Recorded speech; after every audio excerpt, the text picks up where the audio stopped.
live? Nope. I don't think there's anything. I'm dead too. Are you dead? We're all dead. Turned down? There we go. It's on now. All right, good Yep, evening. there. Today is June 20th, 7:30 at night. I would like you all to stand and please stand for the opening prayer at the Lord, we are meeting here tonight to conduct matters of business, guide our hearts and our minds in the spirit of fairness, right thought, and speech. Impart your supreme wisdom upon our activities so that our affairs may reach a successful conclusion. Thank you for being the source of our guidance tonight. Amen. I pledge allegiance to the flag of the United States of America and to the republic for which it stands, one nation, under God, indivisible, with liberty and justice for all. We might need another back. I know we will. Look at Okay, I give. What? So whatever it is, I give. They're going to bring some more Now, you chairs really out. can't tell by what they're wearing and they're all What Bob come and told me about it. and they've got bikes all over their Yeah, and t-shirts. they were in the parking lot, yeah. Yeah. What? Yeah, it's probably a pleasant. I'm actually going to get a picture of this. No? Oh, well. It's legal. Yeah. Take good pictures. I wish every meeting was like this. Yeah, yeah. Get some bodies showing up. They're getting Hope some so. other chairs out there for you. As a All group, right, they're skinnier I'll than the start anyway population because as the a whole. expenditures. Roll call, please. Lorraine, Present. Shoemaker. He was Oh, present. he's there. He's with chairs. Sean, are you there? Mathis, Here. Karuka's present. Kessler, Here. Gopel, Here. Tucker. Present. You have a full board. All right. To the members of the audience, this program is televised. There is 4 cameras on each corner. Now, the cameras does not scan where you're sitting, but if you want to speak, you come up to the podium, you can give your name, you do not have to give your address, but please, can't hear me either? Really? I don't think they're out. Mine says on. Is that better? No? Yes. There you go. Okay. Try that one. Can you hear me? There. That works.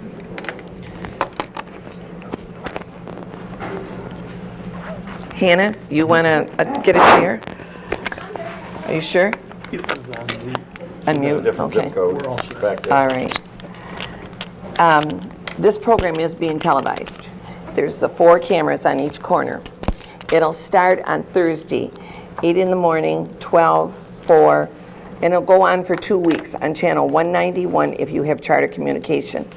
What I was saying that if you want to speak, you can come up there, please speak loud, but you don't have to give your address, just give your name so we'll be recording it. Approval of tonight's agenda. Are there any requests to amend tonight's agenda? If not, a motion is in order to approve the agenda as presented. So move. Second. Any further discussion? All in favor signify by saying aye. Aye. Opposed, motion is carried. Now, we're going to have a presentation tonight, and it's Plant Moran, PLLC, financial report for our fiscal year ending December the 31st of 2015. The 2 young people up in the front here, which is Pam Hill and Amara Rushing from Plant Moran, will stand up and give a report with the screen up here. If you can't see it and you want us to turn the lights off, we'll shut the lights off. But let's see what you can do. Pam and Amar? I don't think I've ever seen an audit report draw a crowd like this. yeah, there's no pressure. I think it's Amara. Do you want us to use the microphone or stand over there? Does it matter? Oh, you know what, Pam? This is working now. take this one. I don't usually need a microphone, but. Well, there's a microphone right above where you're standing too, so that should be Okay. okay. Try it, if not. I know you're all here to hear us anyway, so we'll try to be somewhat brief for everyone. My name is Pam Hill, audit partner with Plant Moran. I have here with me today Amar Rushing, who is the in charge on the Township's audit. We're here to present the results for the year ended 12/31/2015. You should have in front of you a few deliverables. So you'll have the graph packet that we just passed out, and that's what we have up on the screen. You'll also have a spiral-bound financial statement that has a black cover. That is about 50 pages long. Yep. We don't plan on going over all 50 pages in great detail today. I know you're probably sad to hear that, but we will cover the highlights up here on the graph presentation. However, if you do have any questions at all on the financial statements, any particular pages in them, we're more than happy to go into any detail that you'd like. We have met with the treasurer, clerk, and supervisor, along with Tom as well, to go over the results in a lot more detail about a month or so ago. You also have in front of you a letter that should be stapled up in the corner that's addressed to the Board of Trustees. We will go through that as well. First, I'd just like to talk a little bit about how the audit went. So the audit went very well. We know that you had some change in staffing, and even with that, it went off without a hitch, same as it always does every year. We'd like to give a lot of thanks to Tom and Debbie, and really the supervisor, treasurer, and clerk. We really appreciate all the help and professionalism that we received during the audit. It really helps to make the audit go smoothly. We spend about 250 hours or so a year auditing the books and records of the township. And so again, as you can imagine, we're out here kind of interrupting their daily work, so we do appreciate that. With that, I'm going to cover two specific pages in the financial statements. That's pages 1 and 2. That would be our audit opinion letter. So this is what the township hires Plant Moran to provide. It was an unmodified opinion once again this year, which is the highest level of assurance that you can receive from your audit firm. Basically, what that means is that the numbers, as they are presented within the financial statements, are free of material misstatement. So it doesn't speak to the financial condition. That's what we're going to get to in these graphs and slides that we have here today. But it does state that the numbers are good as are presented. So with that, we're going to cover some highlights and looking at the graphs, and I'll turn it over to Amar. Thanks, ma'am. So I'll cover just kind of a high-level overview of the activity in the general fund for the year ended December 31st, 2015. So as you can see, this first slide presents the general fund revenue over the past 5 years. If you were to compare this to last year, so revenue overall decreased 50%, it decreased down $36,000 compared to last year, and that decrease in revenue was related to the cable franchise fees decrease compared to 2014. The next slide shows just kind of a comparison of where the revenue for the township are coming from. So property taxes, which is that darker blue portion of the graph, represents about 27% of the revenue for the township. And then the other largest source of revenue is state and federal revenue, which represents 45% of revenue for the township. And we kind of wanted to point out related to property taxes as we go into the next slide, just that being such a big source of revenue for the township. The taxable values are something important for the board to kind of look at when they're doing budgeting for the township during the year. So this graph pretty much shows the trend in taxable values since 2008, and then also projected out to 2022. So with different legislation like the Headley Amendment and then Proposal A, it's going to limit the increases to the taxable values for the township, so the revenue for the year won't rebound as quickly as it dropped in 2008. So as you can see on this graph, it'll take about 7 years for it to get back up to the value that it once was in 2008. We kind of want to point that out because that is limited by the lesser of inflation, and inflation each year has been about 2%, so you can expect that your property tax revenue will probably increase by about 2% over the next couple of years. So I think it's important because if you go back you'll see the two main sources of revenue are property taxes and state share revenue, right? So that makes up almost 70% of your total revenue. Both of those, you really have no control over, right? So state shared revenue, that's all based on your sales, the sales tax collection state level. So I think the state projected for their year 16 that sales tax collections were not going to go up, or were going to go up originally when they set their budget, but now that they're getting closer to September 30th, they're not going to be up, they're going to be pretty much flat. So your main source of revenue is going to be flat, at least for the upcoming year. Property tax revenues, as Amar pointed out, we like to do this graph because I think property taxes and the formula, as you all know, is very complicated and it's hard for a lot of people to understand. And I know we hear a lot in conversations that we have, well, my home value is turning around, right? So, you know, your home might go up in value 6% per se. That is not 6% revenue to the township. It's limited by both Proposal A and the Headley Amendment. So basically, even if your value of your home goes up, the township will only see, let's face it, inflationary increases, because 5%, we haven't seen inflation of 5% in a long time. I think it was 0.3% or something this year. So your two main revenue sources are really stagnant. And we show this because even at 2% from the drop, it's going to take at least 10 to 15 years to get back to kind of the levels that you were in 08. So really what that decline in the market really did is kind of reset you back to like a new norm. So, you know, you've had to kind of cut your expenses, and we'll see, you know, in upcoming slides what the township's been able to do. But really, municipalities within the state of Michigan are basically having to do the same or more with a lot less. And so that's really what we kind of wanted to drive home with these two slides as you continue through and go into budgeting, just to keep that in mind, that your two main sources unfortunately really are limited. Yep, and so this next slide just gives the trend of the general fund expenditures over the past 5 years. So if you can see in 2013, 14, and 15, it stayed pretty flat and pretty consistent through those years. There was a slight increase compared to last year. It increased about 5%, and this is mainly due to some one-time building and grounds and other maintenance costs for some buildings throughout the township. And then this next slide shows the breakdown of the general fund balance over the past 5 years.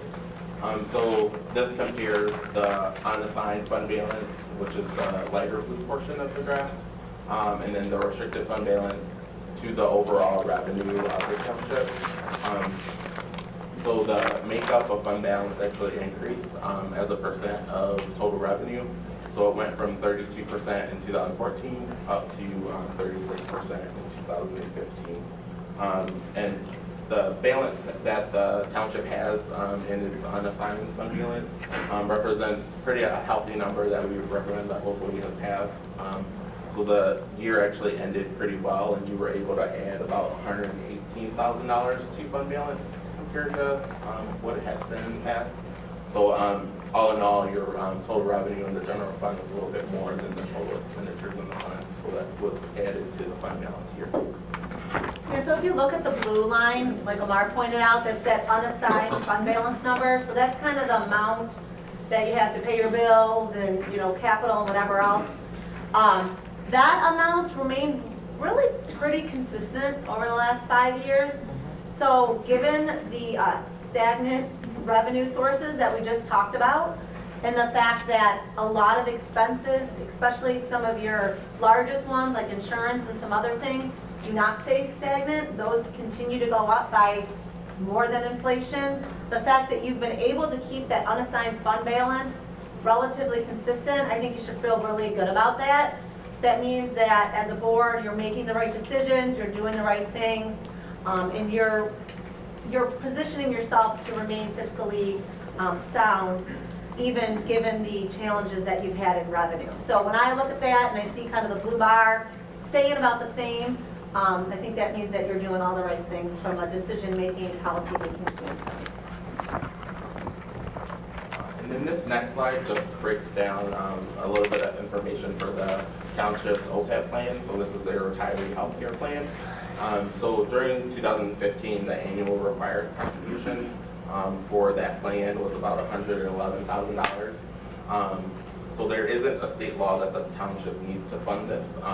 It's more on a pay-as-you-go basis where they cover the costs of the current retirees. So during the past year, the township did actually contribute to that amount by about $33,000. And overall, it led to a net increase in that OPEB obligation of about $70,000. And the reason we presented this information is in a couple years, the Governmental Accounting Standards Board issued 2 pronouncements, so GSB 74 and 75, that will now require this information that has always been in your financial statements in the disclosures to be presented in the government-wide statements. So the actuarially accrued liability there, less what the township has already set aside in investments for the fund. The difference between that would be your net OPEB obligation that will be reported in the government-wide statement. It's important to note that that information has always been in your financial statements. It's just bringing it front of mind so that readers of your financial statements have that information at the front. It doesn't affect the general fund and your budget process. That won't change, and the way that you do that won't change. Yeah, and I think that's another good point that you make, Amar, is that when I look at the township's balance sheet, you have a very strong balance sheet. You look at your governmental funds, you really don't have a lot of debt. It's very minimal. And the fact that you don't have a defined benefit pension, I think really sets you apart from a lot of municipalities within the state of Michigan.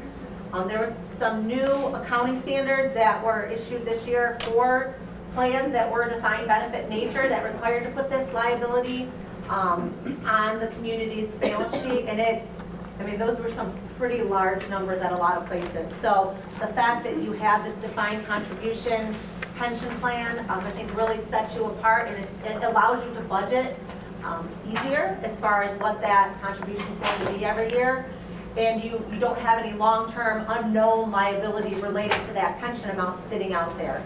OPEB you do, but your amount is not super large. I think as of the last valuation, your unfunded liability was about $800,000 to $900,000. So pretty minimal in comparison to the assets and stuff of the township. So again, I think you should feel good about the forward thinking. This is kind of this is what you're going to be hearing a lot about in the next couple of years, just because this is one of those things that, pension, the state requires that you fund that.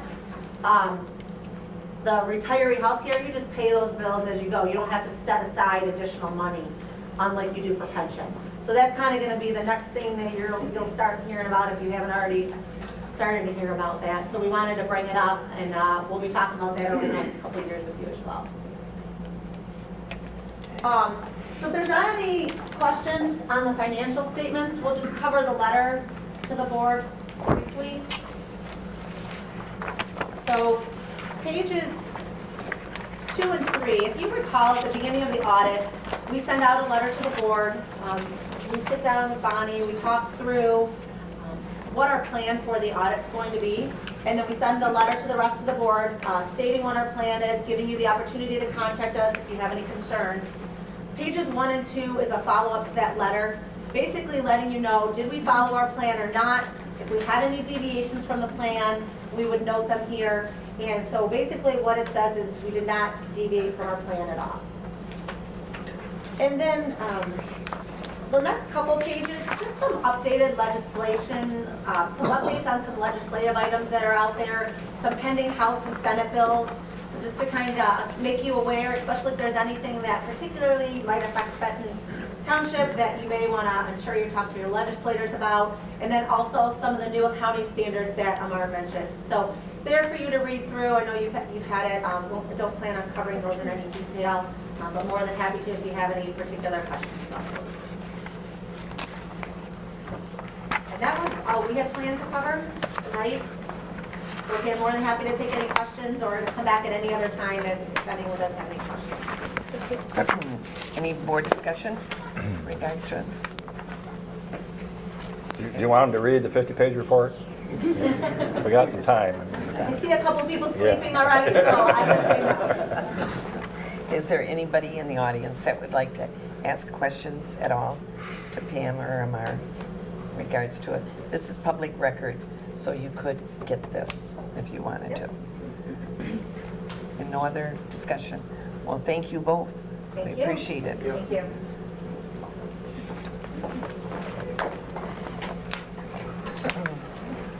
Now, Pam and Amar, you can leave if you'd like to. Okay, thank you. I kind of think we're having a long meeting tonight. It just, included in the packet are the minutes from our June 6th regular meeting. Are there any corrections or revisions for the meeting minutes? All right, the meeting minutes stand approved as presented. Expenditures. Are there any questions regarding any of the expenditures that are in front of you?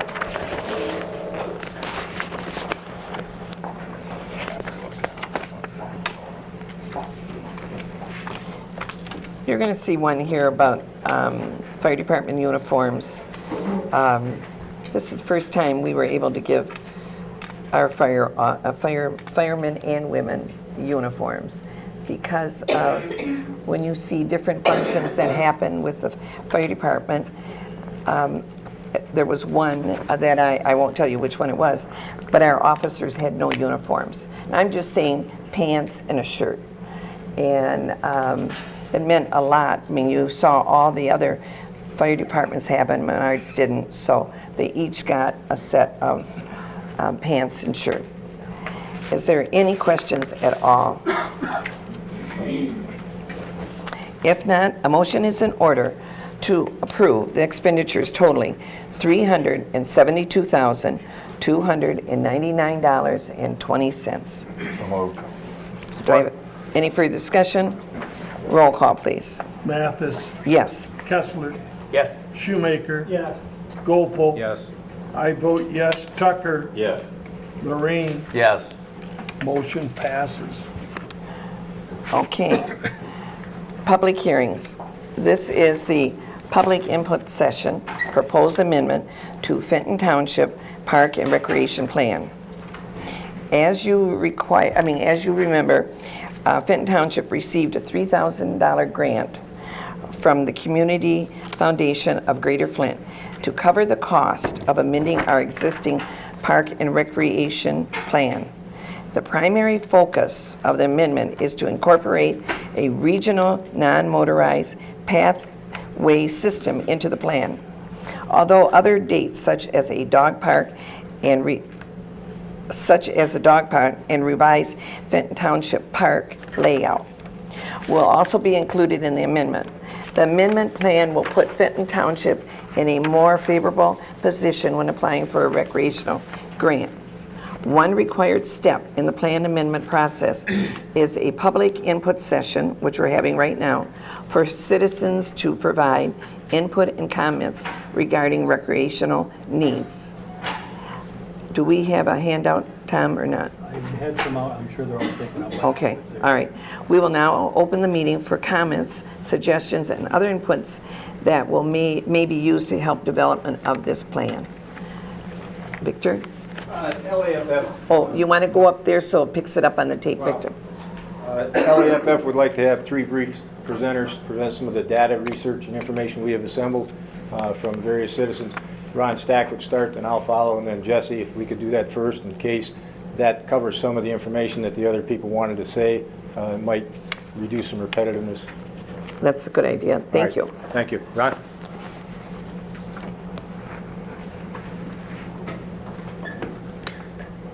Hi. So, thank you for your time, and forgive me if I start to hack and wheeze. I just wish it would rain. I got pollen, and I got meds, and I get the benefit of draining and having cotton mouth at the same time because of this. So, bear with me.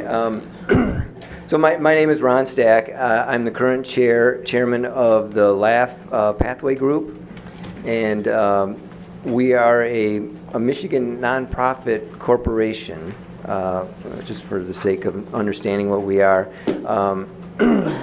And so to that, what is LAF pathway? It's an acronym, the LAF part. It's Linden, Argentine, Fenton, and Fenton Township. And that is the geography of the area that we are trying to encourage pathway development in, right? And the acronym was my wife's idea, so you can blame her for that. So essentially this group exists to advocate, collaborate, and coordinate in effort to connect communities with pathways. And that's primary. And we also we're essentially a group of concerned citizens who all are seeking a multi-use pathway, basically the same recreational facility, right? And when I say multi-use pathway, to be more specific, we would call it a universal multi-use non-motorized paved pathway. And so I can back up and define some of that a little bit better.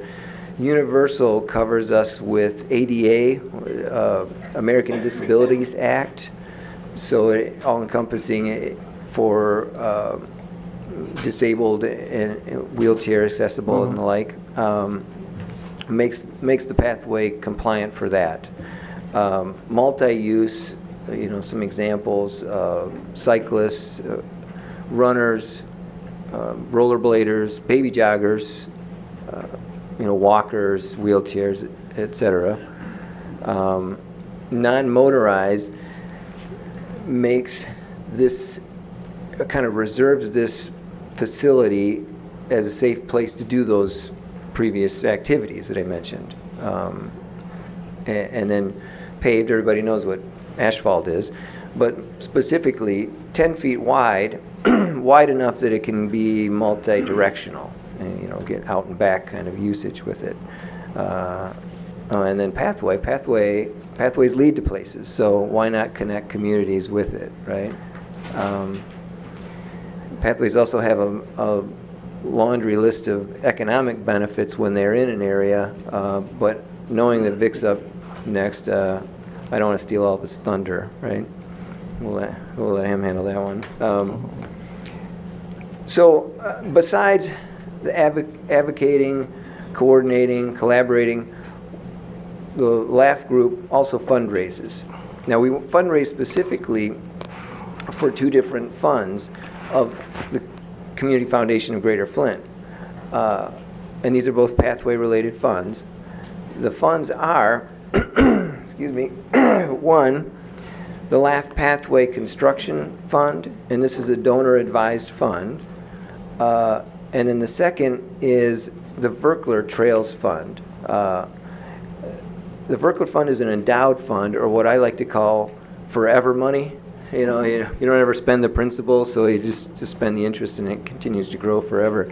And this is great because that puts money earmarked specifically for these pathways to maintain them forevermore, which is very unique to this area.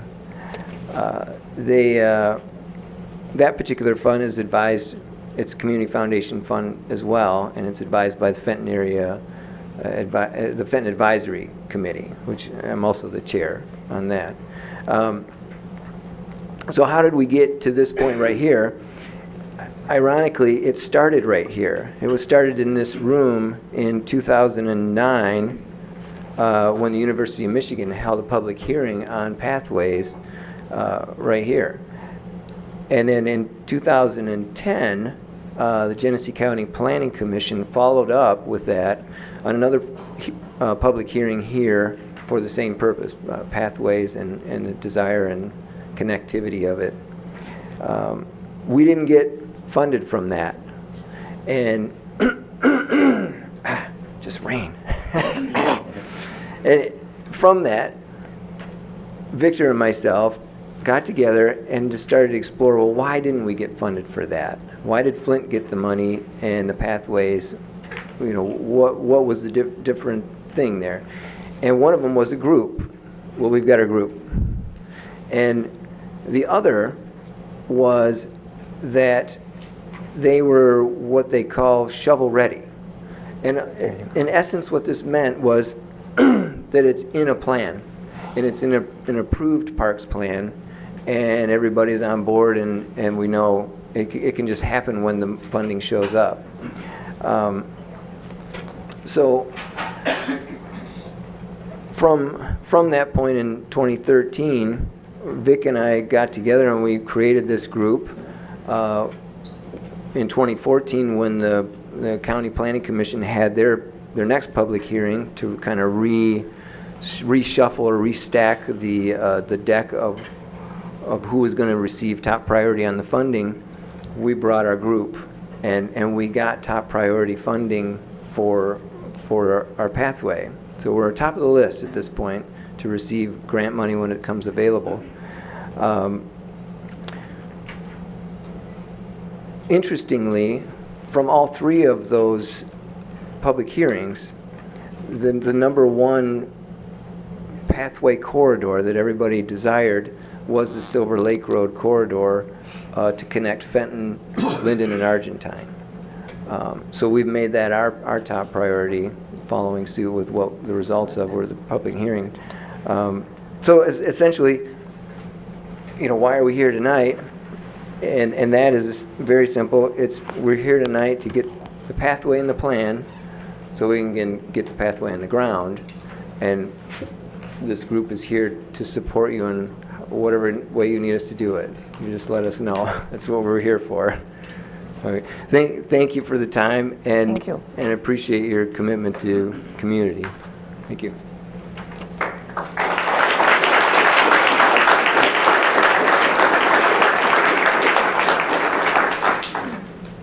Victor Lukasavitz, I'm no longer the chair of the group. I request to be removed. No. Sure it was by request? Pardon me? Are you sure it was by request? Yes.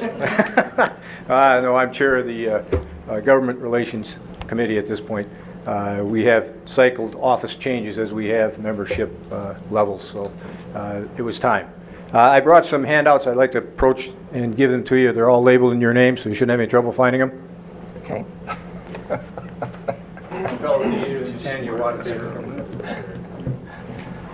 Okay, thank you.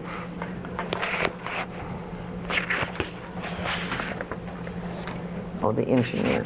What I'd like to do is just provide you with some hard copy, no PowerPoint, no thumb drive, pieces of information related to stuff we've assembled, items we've accomplished, and things we're working on, so that you can use that in part of your effort with your engineer, and there's a copy for your engineer. I got it right here. Okay, there also. One of the important traits in a park recreation plan, whether you're talking non-motorized or regular parks or the combination thereof, is to have documented information and citizens' participation. So we're trying to bring both to you today in support of your efforts to bring non-motorized trails. I'll go over each one of those just briefly. I'm not going to read them or cover them in their entirety. I included our vision statement, which Ron's already talked about. That's connecting communities. The first sheet after that vision statement is actually a map photocopied from the University of Michigan's 2009 end results of what the public asked for in 2009. First priority trail was Silver Lake Road. Second priority trail was Owen Road. Third priority trail was Seymour Road. And at that time, the third one was Consumers Power. The fourth one was Seymour Road. At that time, Consumers Power actually, and still is, a corridor within Oakland County. Genesee County Planning Commission, you nor us have any control in Oakland County. In conversations with your managers and other people throughout the community, we thought Fenton Road is a better avenue to run that north-south connection through. So you'll see in later mapping that we're talking Fenton Road now instead of what the number 3 priority was previously. So there's been some advancement. The next map is one that shows Seven Lakes State Park. What I want to do there is just kind of get you up to steam on what we're doing with other communities. We've been requested from various communities to meet with them all the way out to Byron, trying to help them set up a sister group and find out how they could connect to the Argentine trails, which will ultimately come into this area. So the Seven Lakes map shows the city of Fenton in the yellow on the left, shows a arrow progressing into their park. On the right side or the east side is the village of Holly and Holly Township, where there's a red arrow showing an approach to Seven Lakes State Park. And in Seven Lakes State Park, there's a red dash line that shows a trail that's proposed there, 10-foot wide hard surface trail. So we're trying to get a connection through to that area. The blue arrow, unfortunately, will not be able to utilize in that location. We have to find an alternate route because of the rattlesnake habitat and the federal protection program. So if you go out there in the summertime, wear high boots. We started out talking about 1.8 mile connection between Linden and Fenton, and then Argentine is talking about a 1.4 mile section along Silver Lake Road. If we bring Seven Lakes State Park, and we met with the DNR and the Seven Lakes State Park people in Holly Township and Holly City or Village into this, and we're talking about 16 miles of opportunity from the west to the east limits. The next map is actually a Holly Township map, which indicates their routing in some various colors. If you look at this next map, it shows Fenton and Fenton and Linden and the lake areas. Basically, we did a quick view of the aerials to try and count houses. Who could approach the Argentine Trail on the west side, the Linden non-motorized path lanes, and the proposed trail between Linden and Fenton. And basically, depending on how you want to count that, reaching or not reaching, you get 340 residents from Fenton Township. Reaching, you might get 416. And if you understand how bicyclists and runners operate, when they see a pathway, it's kind of like bees after honey. They find a way to get there. So there will be those users. I was happy to see the next map was on your agenda staple there, and that's what was called the proposed regional trail alignment. This map here, if you can see it, the one that the county put together. I worked with Jacob from the county to show what other street corridors, roadway corridors within your township could access the densest population within your community, being that around the lakes. There's quite a few road segments there that are marked, and there's a dissertation following that that talks about Silver Lake Road, Ripley Road, and Laring Road, Thompson Road, Fenton Road, Torrey Road, and North Road. And underneath there's the note that talks about US 23 bisecting our community. That's critical in a sense of trying to connect from one side of the community to the other. MDOT is not happy to do a lot of things for you, but if it's in a plan and it's documented, it's provided to them, you have a much better chance of getting cooperation and funds to pay for things. One of the roads that I listed here actually was Laring Road, which we all know what happened there last weekend. My comments there were that existing overpass for the expressway crossing is most likely the most aged and needed in improvements. There are 4 other crossings that can be considered. The vehicular traffic and volume capacity concern is not a problem there, but having a pathway for safe crossing is. Now we have other problems with it. So if that bridge is rebuilt, if we had a plan, and if we can get a plan done soon enough, maybe we can get a pathway across there which would facilitate non-motorized pedestrian traffic in a safe manner. I have a picture, and I apologize for the color. It's a little different, but I was running out of ink, and we're a non-profit group, so I didn't run down and buy some more.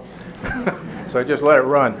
That is a bridge that goes to nowhere currently. Non-motorized pedestrian bridge on Baldwin Road.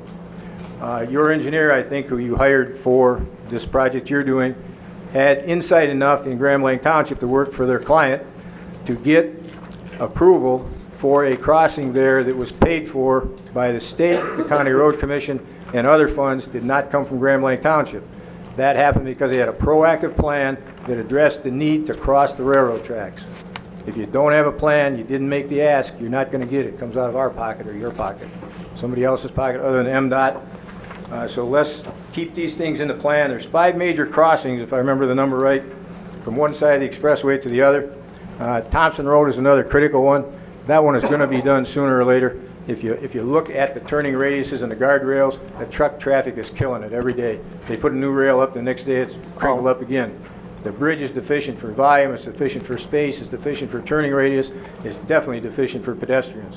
So let's get it in the plan, make sure MDOT knows it, make sure the county transportation group knows it, so that we can move forward and have funds available from someone else to make that pedestrian crossing. There's a letter in there from the township, again, talking about the 1, 2, and 3 priorities. I was with my daughter last weekend visiting her in Milwaukee, and she just came back from Alaska and gave me a map that showed all the trails in Homer, Alaska. Hard surface, non-motorized trails. If Homer can do it, we can do it. So I put that map in there for you. Some of the other things that Ron talked about that I would talk about, and I'm going to pass over, just give you the handout, is the economic benefits of not only bicycling, but running, walking, and jogging events, whether they're organized events or non-organized, just individuals doing things. This 2-year-old study says $668 million come into the coffers of Michigan businesses and government because of bicycling in Michigan. Then if you look at the events, there's another 21.9 million. We have many events in this community. Tour de Lac, 5Ks, 10Ks, the first tries. There's no reason why those events can't function on these trails and bring money to us. And the last thing that I want to bring up is the 2010 resolution by the board then in Fenton Township.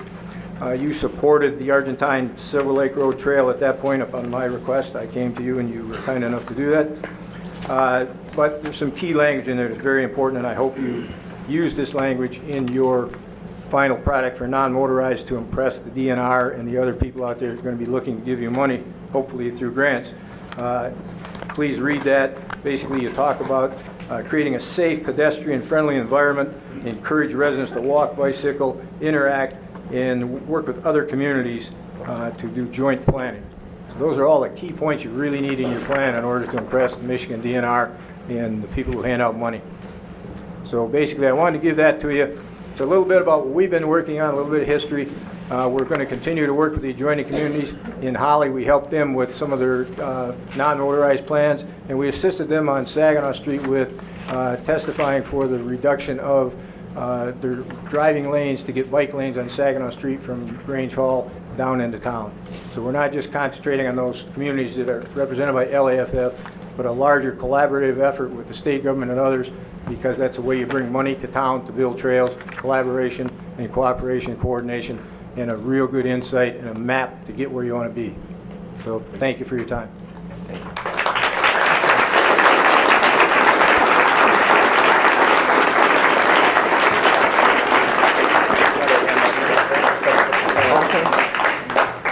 All right, let's see. Let's go this way. Here, do this. And then. All right, sorry for another handout. I tried to spice it up with some color. I'm Jesse Anderson. I also sit on the board for LAF.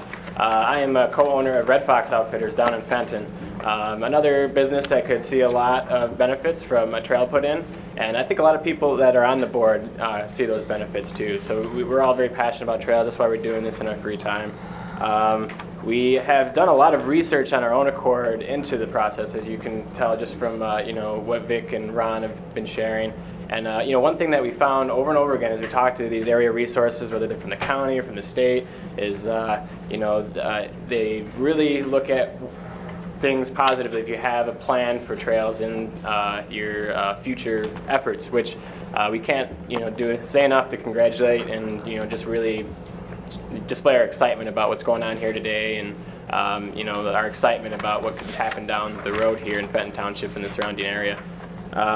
That said, we've looked at a lot of best practice and how to actually get it from plan to reality. And one of the things that we found was that grantors, whether they're from a federal or state level, they love to see support from the area, and they like to see hard proof of support. So one thing we've done since the inception of LAF is we've collected what we call yes statements. They're just statements that literally say yes across the top in very large letters. It says, I want to build trails in the Linden, Argentine, Fenton Township, Fenton community.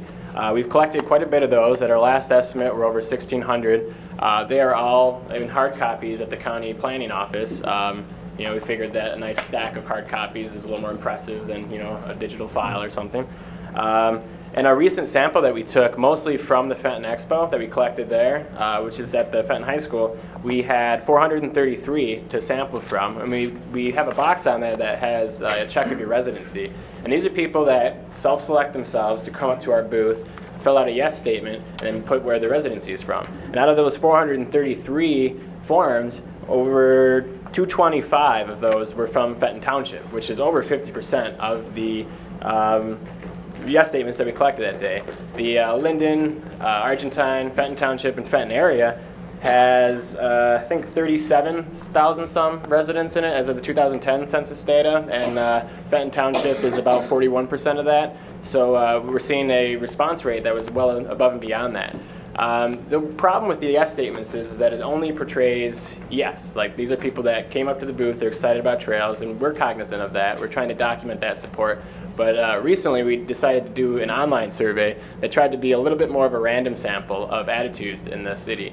You still can't get rid of, you can't make it a completely random sample the way we did it, but we tried, to make it as neutral as possible. We actually targeted an ad from the city of Linden, which was the most central location we could get in that community, plus 10 miles, which actually cuts off part of Fenton Township in terms of who was being targeted with the ad. Facebook's recent policies have made it very hard for people to see a post unless you promote it, so we kind of had a nice, clean slate to be able to target that ad to, the people that we wanted to see it. It was phrased to say, if you're a resident of Genesee County, please fill out this form. And the ad worked. We saw mostly people fill it out from southern Genesee County.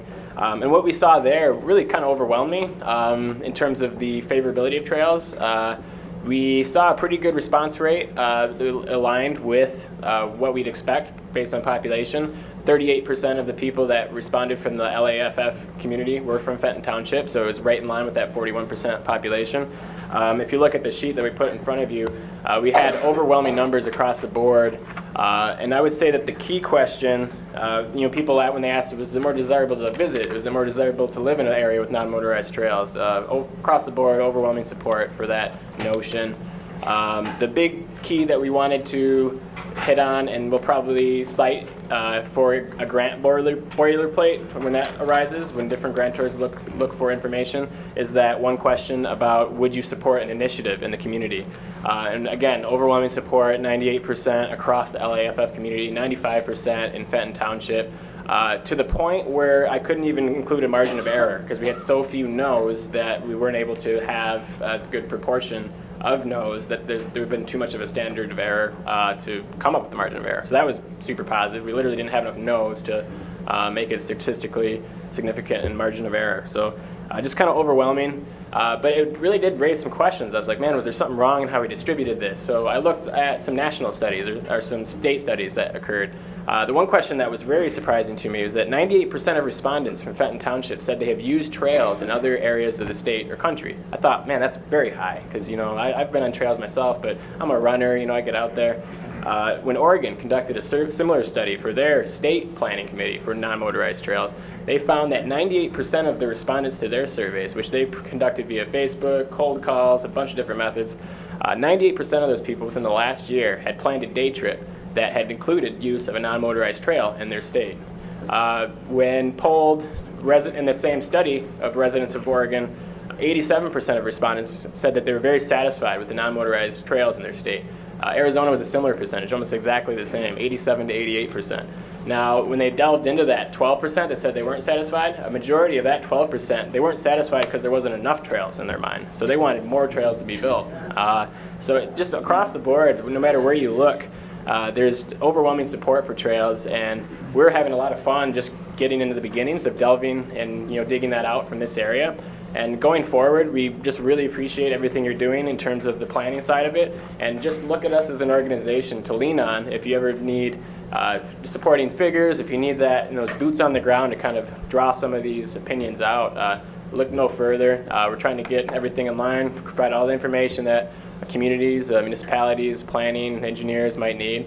And going forward, we'd like to do everything we can to make the trails happen. So thank you very much. Thank you.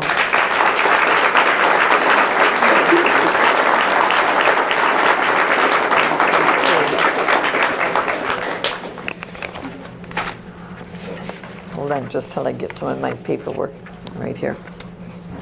All right, what they were saying, public input session.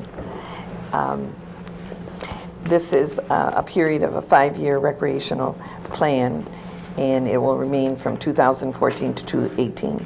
One required step in the plan amendment process is the public input session for citizens to provide an input and comments regarding recreational needs. So you have fulfilled that.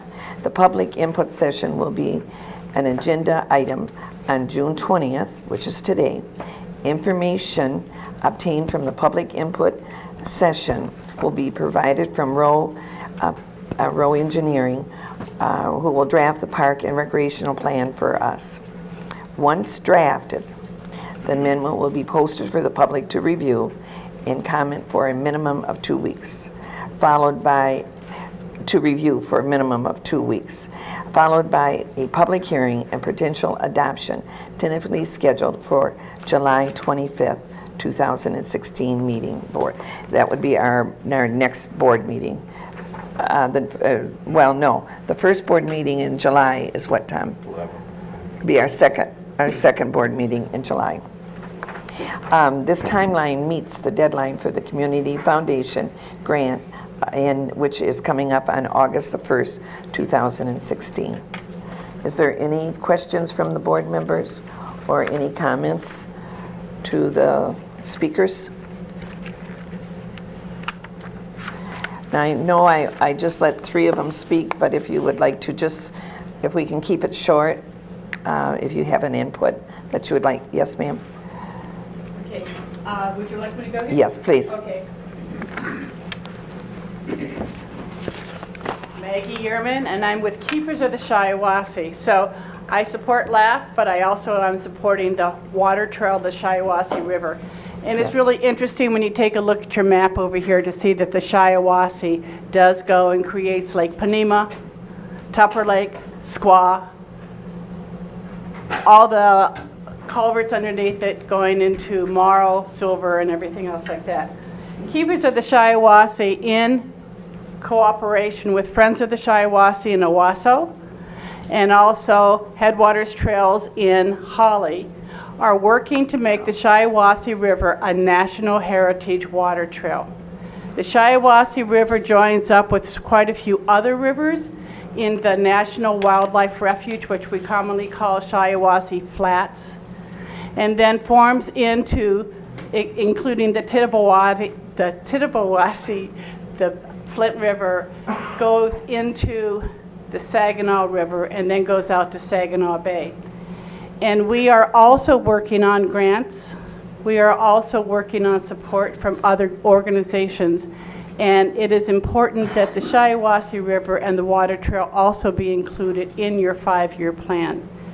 And to go ahead, it says the water trail should be a priority in the Fenton Township 5-year Park and Recreation Plan to receive grants from the Michigan Department of Natural Resources, Michigan Natural Resource Trust Fund, and any projects related to the water trail, such as a new launch site or launch sites improvement. Having the water trail as a priority in the Park and Recreation Plan also shows public support of the water trail, which is one of the criteria they look at when reviewing applications for the National Water Trails designation. Okay, and we are encouraging you to support your surrounding communities and their projects along the Shiawassee River in your Parks and Recreation Plan. And this includes the possible development of properties along the river for parks and for launch sites. And I do have a copy of this letter or note to you, and our activity schedule for the Keepers of the Shiawassee. Okay. Tom, that's what you've been going to? Yes. The Shiawassee, the boat launch? Yes. Some information. Thank you. Okay. Sorry, Jack. As an added, goal number 3, Oh, which here. is say for the activities with families. It's just amazing how many families are out there on the river right now. Yes. River Fest? Okay. Thank you. Yes, sir.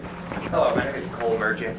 We have a farm along Silver Lake Road, and we have a federally protected wetland that runs right along where the path is. My question is there going to be a full environmental impact study onto the effects of the wetlands before it's built? That I don't know, but I would say yes. It would have to be if it's a Because wetlands. it is federally protected. Yeah, with the DQ. Uh-huh. Thank you.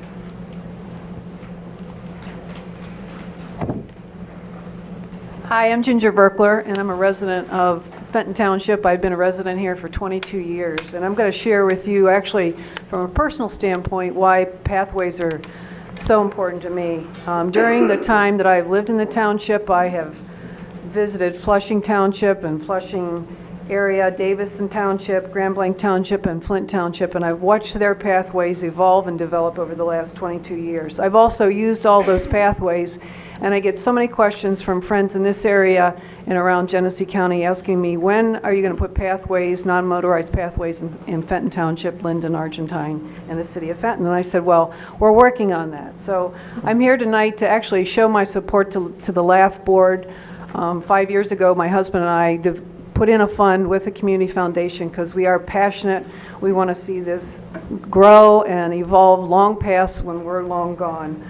And as Vic and Ron and Jesse so eloquently stated, and Maggie with the Shiawassee River Trail, this is something that can benefit everybody in the community, from the very young to the very old. I mean, anybody can be active, and it can provide safe activity for all levels.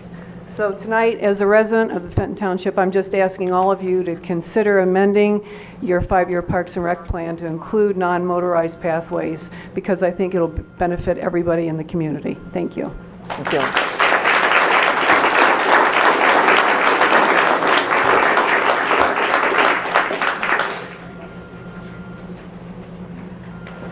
Hi, my name is Patty Smith. I live in Fenton Township, and we also, my husband and I, own Silver Spray Sports, which is a marina along Silver Lake Road.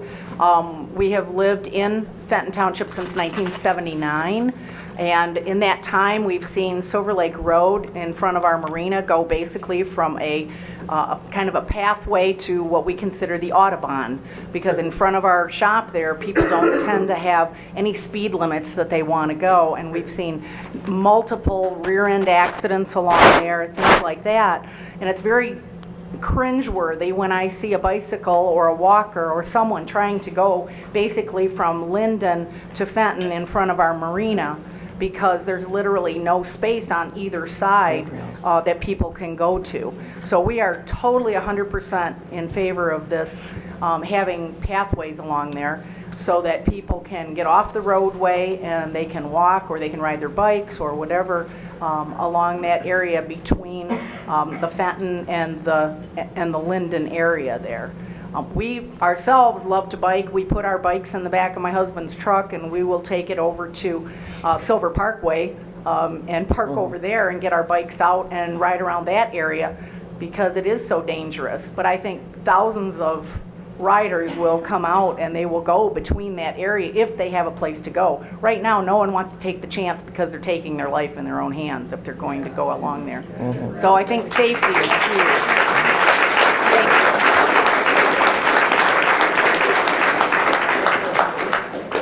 I'm Annette Walker. I've lived in Fenton Township for 71 years.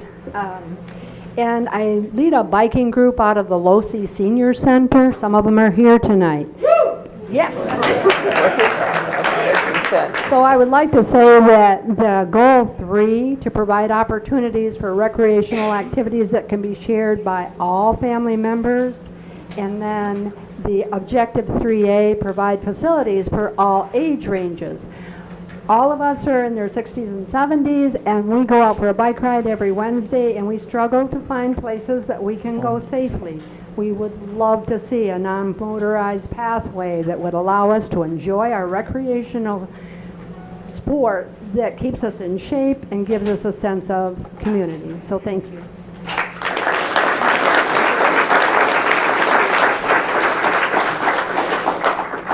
Hello, I'm Dave Kemp. I'm a resident of this township for about 12 years now. I am a recreational runner, and I'll tell you, there's a lot of communities that have pathways, which I go to because I don't have them here. I would love to have them in my backyard. Also, as a parent and a grandparent, I would love to have a recreational set of pathways throughout this community so that when my grandkids are with me, they have a safe place to bicycle. I live on Fenton Road, and I'll tell you, that's one place you don't want a 6-year-old biking at all. That's true. So I very much support anything we can do to get safe pathways.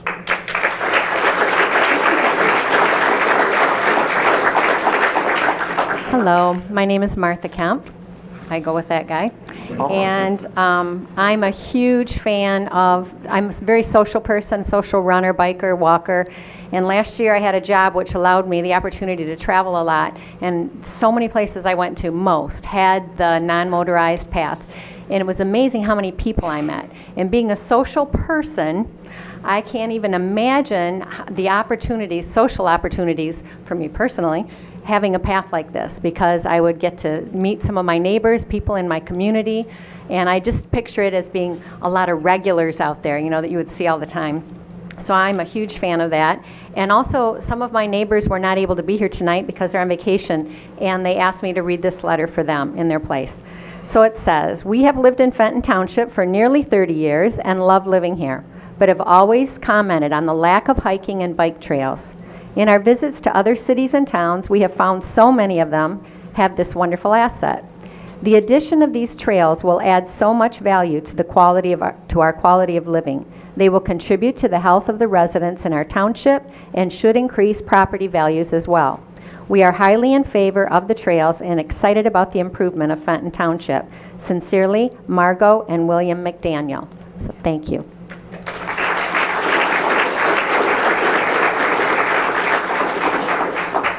Hi, my name's Megan Manley, and I live in Fenton Township, and I'm here along with Emma Brandt, and I also live in Fenton Township. And we're here to represent the youth and our support of this trail. And as a college student who's still trying to lose the sophomore 20, I really have found that I enjoyed running. And when training for the crim, I have to run up and down my street 20 times in order to get a good run in. Because if I go anywhere past my 0.5 mile street, I will be on Owen Road, which I do not feel comfortable, and I don't think my parents feel comfortable with me running on. So I'm just here for a personal experience to say that, you know, I've had to run up and down my street 20 times, which really isn't that fun, looking at the houses 20 times. So I'm in support of this bike trail because I think it'd be a great thing for the youth. And likewise, we're both students at the University of Michigan, so we're in Ann Arbor during the school year, and running in places like the Arb is awesome. And coming back here, I live off of Heartland Road, so it's similar to that. And when I go for runs, it scares me sometimes how fast people are going, and trying to find, I sometimes run on the grass next to the road because the road is so narrow, but Yeah. So we're also in support. Thank you. Thank you.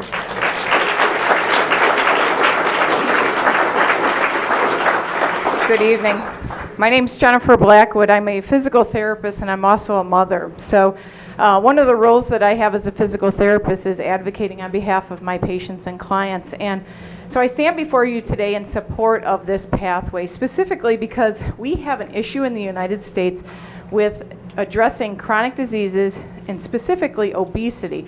And it does not matter what age range we have, because certainly it's present in our youth and it continues all into the end of life as people age. So certainly we have challenges in meeting the physical activity levels that are required by the Centers for Disease Control and these various organizations which govern what we're supposed to be doing, or at least relative to our activity levels. So I present forth a study that was performed in actually North Carolina that looked at the role of environmental access, and access specifically to places of physical activity. And what they found was that with the presence of trails in North Carolina specifically, they found that the presence of having trails were associated with achieving the recommended level of physical activity. And so as I treat patients and clients in the Fenton, Linden, Argentine areas, I highly encourage this group to consider the presentation and developing these trails, because as a healthcare provider, I certainly encourage healthy living, physical activity, and support of this trail. Thank you.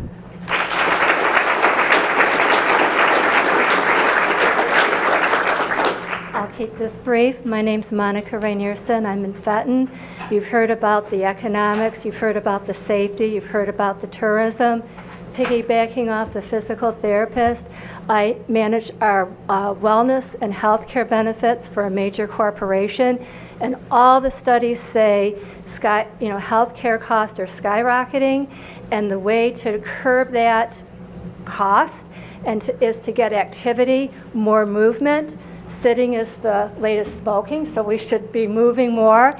And we have to make our community make the healthier choice the easiest choice. And having a trail just outside our back doors is certainly going to accomplish that. Thank you. Thank you.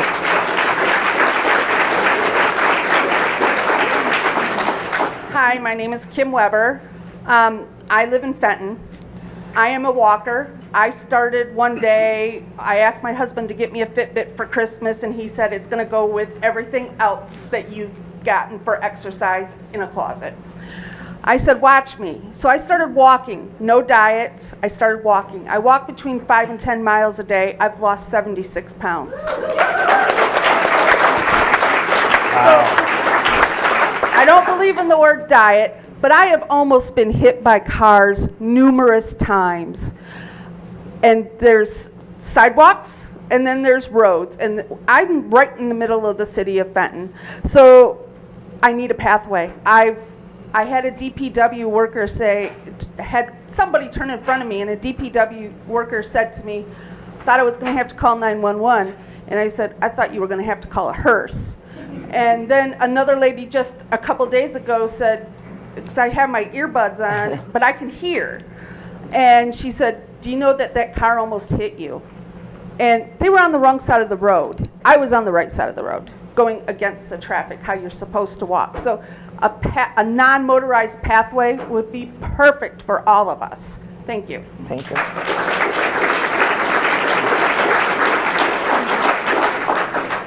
I'm Ross Merchant. I live along Silver Lake Road, one of the proposed pathways for the pathway.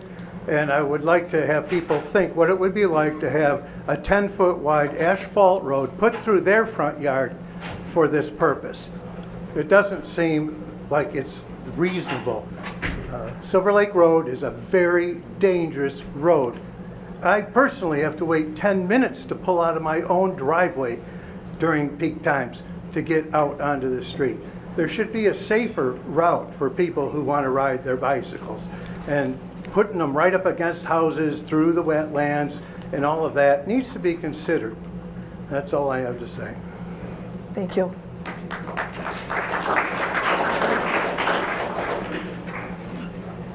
Is that all as far as public comment? Excuse me. All right, the next meeting, like I had said, is going to be January 25th, and that's when the board will make a decision. July. January, no. July. July. Thanks for your time. We appreciate it. Okay, thank you all.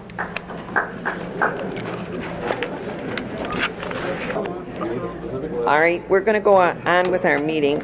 Are there any reports from any of the committees to be made? I just want to make a quick comment about the Marine Division. I have talked with Swanson, and we're going to try to creative budgeting, I suppose. Yep. Trying to keep it in the law enforcement budget, but we're going to get a breakdown of what it actually costs a Marine Division per hour to come out there and what we have available. I know that you've ran through half of their monies already, and I believe the whole thing was $26,000 for the entire year. So you get one or two accidents out there, and that kind of blows the budget. So just to let you know that I am in contact with Chris, and we are going to try to creatively schedule. Is that before July 4th? Well, it's going to be July 4th, but we're trying to keep it, he anticipates July 4th, they're out of money. That's going to be the end of it. So we're going to try to change some things around in the entire police budget to maybe get us covered through Labor Day, and it's just going to be the weekends, and instead of 8 o'clock in the morning, it'll be more, 2 in the afternoon till as needed. But, it's just the, and hopefully the weather on the law enforcement side cooperates during the holidays and, kind of Yeah. isn't like today. Yeah. So, just to let you know that it is in the works and we're still Good. talking, so, okay? Good, thank you. Yes, ma'am. Are there any other committee reports to be made? All right, I have, Mr. Cooley has retired, and we're planning a retirement party for Mr. Cooley. And we would like to schedule August the 1st, which is Monday night, a Monday night, here at the Township from 5 to 8. And it will be just like an open house of the different people that have known Mr. Cooley in the past years. Now, if at all possible, can you make it on August the 1st? What time, ma'am? From 5 to 8. It's just an open house and congratulating Mr. Cooley and, okay. Are you all down here? Are you set? Yeah. All right, Tom, that's what, we'll work with Mrs. Cooley and make sure that's possible. That's a regular meeting night, right? We don't have a meeting that night. We moved them because of the election. 8th and 22nd in It's August. an item tonight. July and August are all both second and fourth Mondays, avoiding 4th of July holiday and avoiding Sure. election. Yeah, I So knew July. I got your email. I didn't remember. we did with August, It's too. still showing up on my schedule, so I'll move all those. Okay. But yeah, I'm You're all I mean, set, I've got- everybody, okay. Communications, none. Adoption of ordinances. This is a proposed ordinance to repeal obsolete ordinance. This is the second reading of this, to repeal the 5 obsolete ordinances, which are ordinance number 260, mobile home parks, ordinance number 403, wetland protection, ordinance number 640, plumbing code, ordinance number 641, mechanical code, ordinance number 642, electrical code. Is there any board discussion in regards to this? All right, a motion is in order to adopt the ordinance to repeal the following, the ones that I had listed. Do I hear a motion? So moved. Support. Any further discussion? Roll call, please. Shoemaker. Yes. Gopel. Yes. Tucker. Yes. Kessler. Yes. Lorraine. Yes. I vote yes. Mathis. Yes. Motion passes. Unfinished business is a reminder that the next meeting for the Township Board will be on July 11th. Due to the holidays and election dates, Township Board meetings for July and August will be on the 2nd and 4th Monday of the month. So our next board meeting won't be for 3 weeks, and that would be Monday, July 11th. New business, proposed local road projects. You have it in your packet. Vince, you're going to be happy on this one. We've been working really hard for some of these roads, and one of the priorities was, there was 2 local roads. One was Wiggins Road to replace the storm sewer outlet. No, that's going to be on Old Linden Road at Dooley Drive. I don't know if any of you have ever driven by there, but that's where the storage units are, and that storage unit parking lot is totally flooded. So this is a replacement of the storm sewer outlet. Asphalt resurfacing of Wiggins Road. We don't know the date yet, but it's definitely on for this year. We are also going to have ditching and culvert replacement, Hogan Road from Laring to Smith.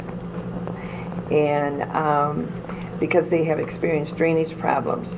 So this is the ones that we've got scheduled, and this is the different cost estimate for Hogan Road between Laring Road and Smith. And then you have that, and then you have the one for the ditching of Hogan Road. Ditching on Hogan Road, they need that desperately. The drainage problem has been terrible. In the packet, it shows that Wiggins Road is going to be asphalt resurfacing, and that's Thompson Road to North Long Lake Road. And then I did say about Old Linden Road, ditching and culvert replacement is Hogan Road. Is there any discussion from any of the board members in regards to this? All right, I need a motion. Oh, I'm sorry. I'm trying to find it, I'm sorry, but there's the, I'm going off memory, there's the black number and the red number, which is what was over, if we over budget, or is that what we're? What we have, Don't have it 2 with. projects already approved for Wiggins Road repaving and the storm sewer outlet.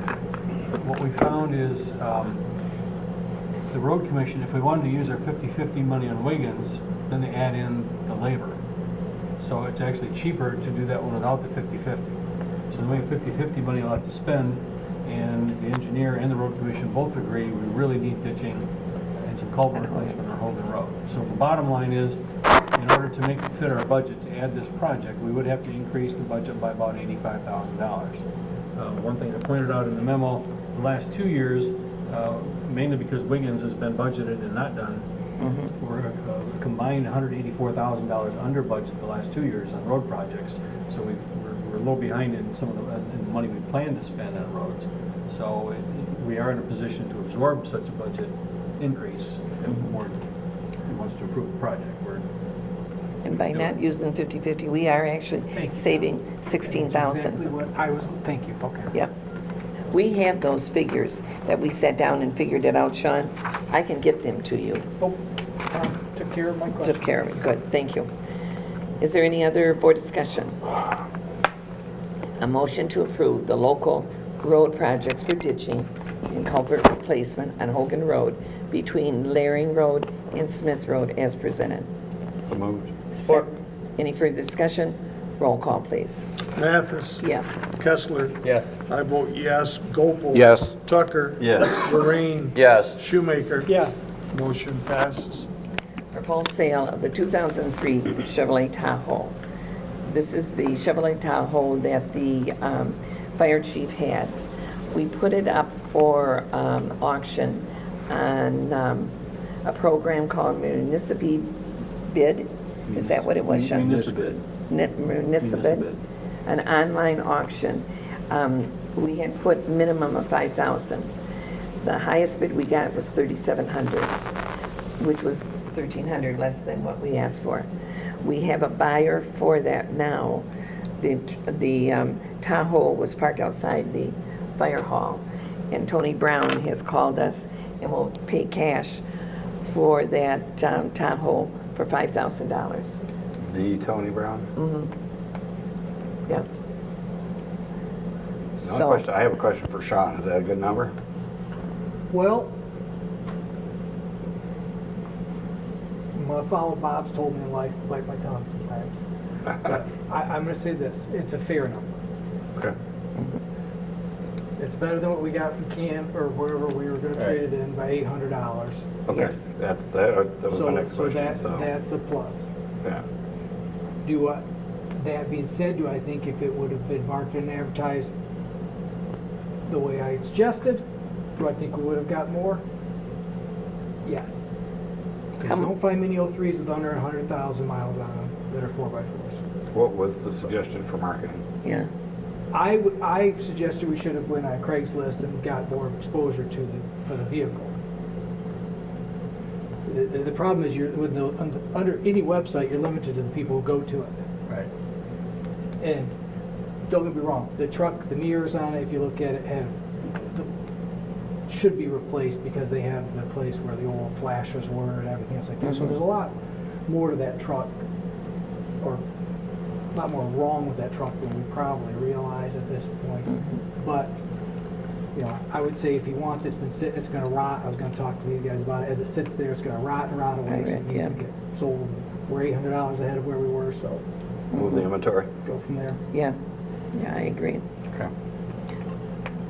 All right, then, do I have a motion to approve the sale of the 2003 Tahoe to Tony Brown for a cash price of What? Other thing, under the conditions of the sale, I would like it noted the vehicle is as is. As is, okay. Something is written that it is as is. With no express or implied warranties. Yes, Yep. exactly, on the vehicle. It's We're pretty gonna hang much. around the lawyers too much. And he is responsible for the taxes on the vehicle also. Do you want to make that Plates and motion? registration. Go ahead and make that motion. Sorry, that was good though. What motion? The motion for the sale of For the sale of it? Yeah, what we It would need. be $5,000 that Tony's responsible for the taxes on the vehicle. There's no warranty implied or other. He's also responsible for plating the vehicle and registering the vehicle. And as is. All right, who's second that? Support. Any further discussion?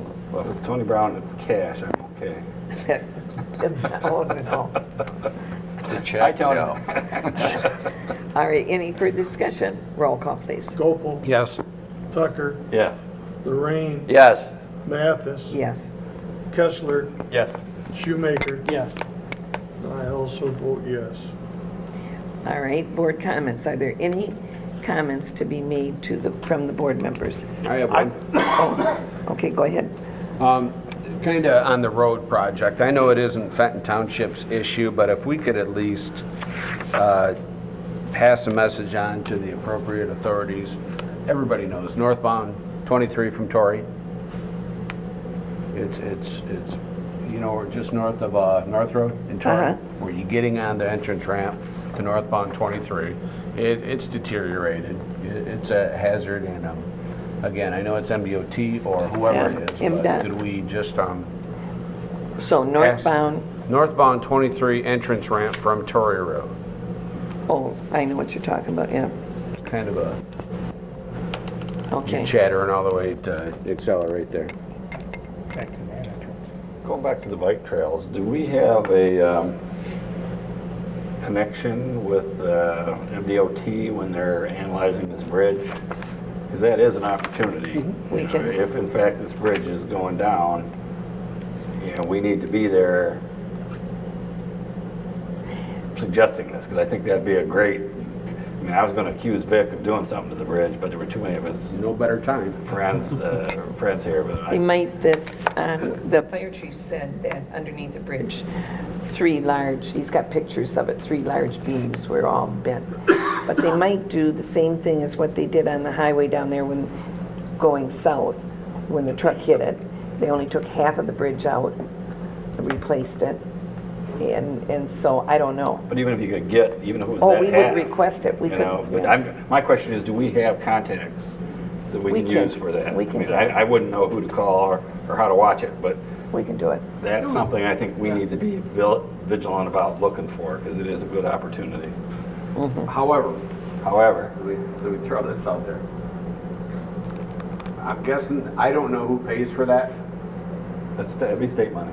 Would it? It wouldn't be the insurance company? I'd say be Well, their yeah, insurance no. company. His insurance company's done. They're writing a check. So. Yeah, so I mean, if we want to expand the bridge, you know, I don't think that's insurance company, you know. No. The way it'll play, It's going to be a minimum cost and an extra cost. No. They want, the way it'll play out is the state's going to cost, you know, they're going to pay to do whatever it is they would do assuming they replace it. Whatever they're doing, fix it, replace it. That's going to come out of the money.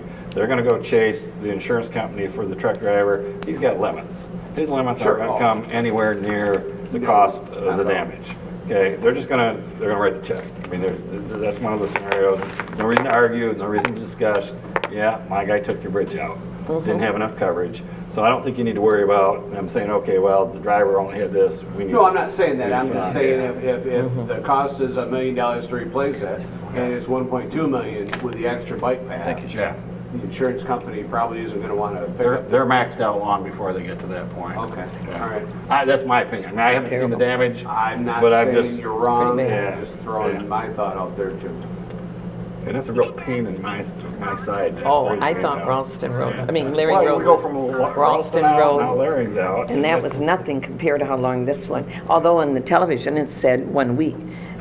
There's no way they're going to repair that in 1 week. Hey, I ain't so. gonna lie, I like Ralston Road being closed. I like the living on the dead end of a dead end.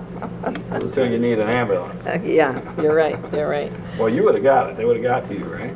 No, they wouldn't got to you. They would have had to Sorry, go all the way Mark. around. It'd be bad news. They have to go around. And right now, with this Laring Road, you really have to go around. Yeah. Yeah. And if you make a mistake and get down there and go, the workaround for fixing the problem is, you know, it's a good 10 minutes that you weren't planning. Oh, yeah. Absolutely. Bob, you wanted to say something? I have a lot of comments, but I'm gonna make them to myself on the way home. Should be an entertaining ride home, Bob. Depends on what answers I get. Should win the argument, though. This is not the place. Okay, all right. All right. Now I'm going to open up to public comment on agenda or no agenda items. You're welcome to come up.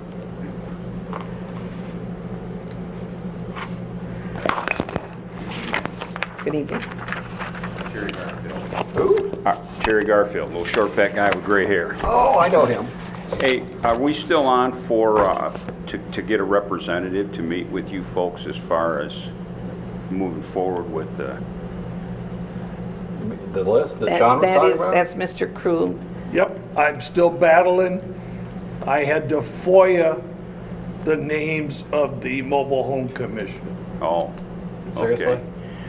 Well, just call us. We'll get together amongst ourselves, and when you're ready, give us a call. No, we'll have it right here. Okay. You're welcome.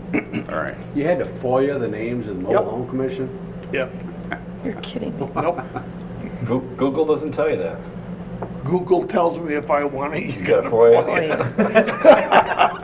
That's terrible. They tell me all the good things they do, Yeah, but they but don't tell will you who they are. not give me any names. Interesting. Because supposedly, there's one from each area within the state. There's 11 members. 9 of the 11 own mobile home parks. Oh. Wow. That's all I could get. That's terrible. And I'm hoping Sam isn't one of them, but